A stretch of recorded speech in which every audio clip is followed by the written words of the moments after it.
এটা sound grenade কিনা জানি না, আমার কাছে মনে হয়েছে ককটেল টাইপেরও কিছু। শহীদের রক্ত বৃথা যায় না, তেমনি শিক্ষকের রক্ত বৃথা যেতে পারে না। আসলে কালকে আমরা শহীদ মিনারে শান্তিপূর্ণ একটা অবস্থান কর্মসূচি করেছিলাম। তো আমরা আসলে আপনারা তো জানেন যে শিক্ষকদের আসলে শক্তি কলমে। তো আমরা আসলে শাহবাগ থানায় শান্তিপূর্ণভাবে গিয়ে একটা কলম, আমাদের শিক্ষকদের প্রতীকী মানে কলমটাকে আমরা হস্তান্তর করে যে আমরা কলম হস্তান্তর করেছি। আপনারা এটা ঊর্ধ্বতন মহলকে জানান, আমরা আর পড়াবো না। মানে শিক্ষার্থীদের আসলে এটা জিম্মি করা না, আমরা তো আপনাদেরকে পড়িয়েছি।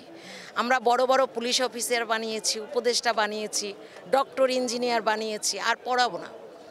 তো এটা আসলে আমাদের অভিমান থেকে, দীর্ঘদিনের না পাওয়ার হতাশা থেকে।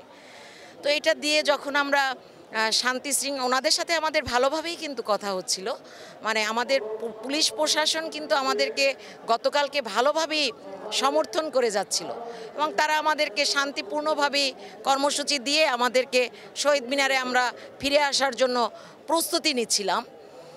ঠিক ওই মুহূর্তে উল্টো দিকে যখন আমরা ফিরতেছিলাম, অঝোর ধারায়, মানে এটা সাউন্ড গ্রেনেড কিনা জানি না, আমার কাছে মনে হয়েছে ককটেল টাইপেরও কিছু। এই দেখেন, মানে আমাদের শিক্ষকরা ১.৫ শতাধিক শিক্ষক রক্তাক্ত হয়েছে। ১.৫ শতাধিক শিক্ষকের আমার এই যে এইখানে স্প্লিন্টার দুটো হচ্ছে বের করেছে, বিধে ছিল, ওই দুটো গতকালকে অপারেশন করে বের করা হয়েছে। হাতে লেগেছে, পায়ে লেগেছে, আমার এই শিক্ষকের পায়ে লেগেছে। তো আমরা আসলে ওই জিনিসটার জন্য প্রস্তুত ছিলাম না, কারণ শিক্ষকরা তো কখনো সন্ত্রাসী হতে পারে না, শিক্ষকরা তো নৃশংস কোনো কর্মকাণ্ড করতে পারে না। আর প্রাথমিক বিদ্যালয়ের শিক্ষকরা কিন্তু এমনিতেই ভীতু।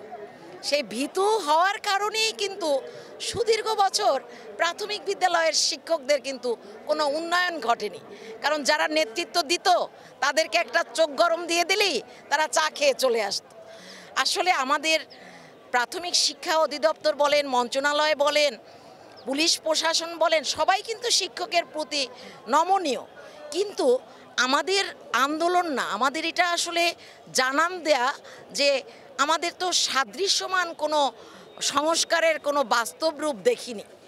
তা আমাদের গণশিক্ষা উপদেষ্টা মহোদয় গতকালকে বলেছেন যে অধিকাংশ শিক্ষকই বলেন যৌক্তিক না। তা আমি প্রাথমিক ও গণশিক্ষা উপদেষ্টা মহোদয়কে একটা প্রশ্ন করতে চাই, আপনি অধিকাংশ বলতে কাদেরকে বোঝান? মানে সংখ্যায় কম তাদেরকে নাকি বৃহৎ অংশকে? যদি সংখ্যায় কম হয় যে আপনার কাছে অধিকাংশ, তাহলে আমার আর কোনো কথা নেই। আর যদি বৃহৎ অংশের কথা বলতে হয়, তাহলে আপনার রাজপথে এসে আমাদের সাথে কথা বলতে হবে, জরিপ করতে হবে, মতামত নিতে হবে। শীতাতাপ নিয়ন্ত্রিত রুমে বসে সংখ্যা কিংবা জরিপ কিংবা সমীক্ষা করা যায় না। আমরা আশাবাদী যে শহীদের রক্ত বৃথা যায় না, তেমনি শিক্ষকের রক্ত বৃথা যেতে পারে না।